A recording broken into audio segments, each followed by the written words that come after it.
أشهد أن لا إله إلا الله. Bismillah wa salatu wa salam à Rasulullah. L'islam est la religion la plus forte croissance au monde. Aujourd'hui, notre frère suisse, converti à l'islam, il va nous parler, Inch'Allah, d'une nouvelle découverte scientifique confirmée par le Coran. Au nom de Dieu, le tout clément, le tout miséricordieux. Incandescence du soleil et brillance de la lune. Allah, exalté soit-il, dit: que soit béni celui qui a placé au ciel des constellations et y a placé un incandescent, le soleil, et aussi une lune éclairante. Surat al-Furqan, verset 61. Allah dit encore: et nous y avons placé une lampe incandescente, le soleil très ardente. Surat al-Anba, la nouvelle, verset 13. La vérité scientifique.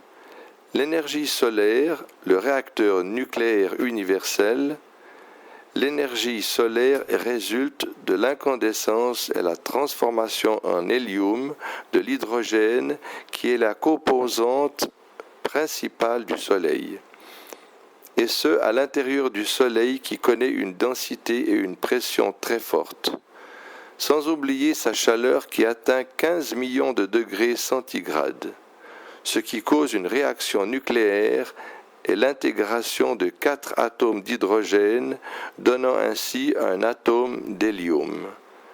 Et la différence de masse entre les matières qui sont à la base de la réaction et celles qui en résultent s'active sous forme d'énergie électromagnétique qui émet des rayons d'ondes courtes accompagnés de rayons visibles, de rayons infrarouges et de rayons ultraviolets.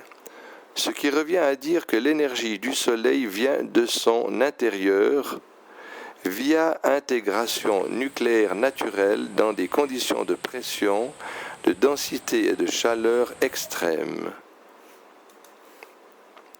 Tout comme s'il était un gigantesque réacteur nucléaire destiné à fournir la Terre en lumière, en chaleur et en énergie. Le Soleil, qui est considéré comme une étoile, est un corps céleste incandescent, tandis que la Lune est une planète dont le corps céleste a une lumière statique qu'elle reçoit des étoiles et des soleils. Cette définition s'applique également à tous les satellites naturels. Aspect miraculeux.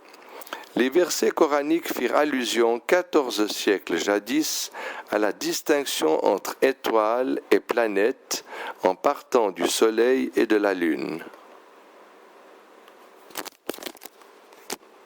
En parlant du Soleil et de la Lune, l'astronomie moderne a fini par aboutir aux mêmes conclusions, et ce, après l'invention des télescopes et le lancement des études photométriques, lumineuses et spectrographiques sur les étoiles et les planètes au cours des siècles passés.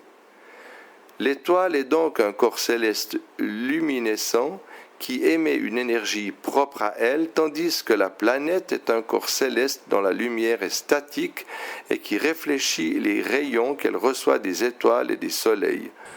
Cela s'applique également aux satellites naturels. En somme, le Soleil est tout comme un gigantesque réacteur nucléaire qui avance dans l'espace à une vitesse vertigineuse et est doté de lumière, d'énergie et de chaleur multiformes et en constant changement de quantité et d'état. Le Soleil n'est aucunement un disque brillant à la lumière statique, mais il est plutôt une lampe incandescente. Contrairement à la Lune qui est une planète qui ne fait que réfléchir la lumière du Soleil après le coucher de ce dernier. Les deux versets coraniques ci-dessus font clairement allusion à ces vérités. Qui donc a pu informer Mohammed, sur lui prière et salut, de ces vérités minutieuses? Il va de soi que seul Allah aurait pu le faire.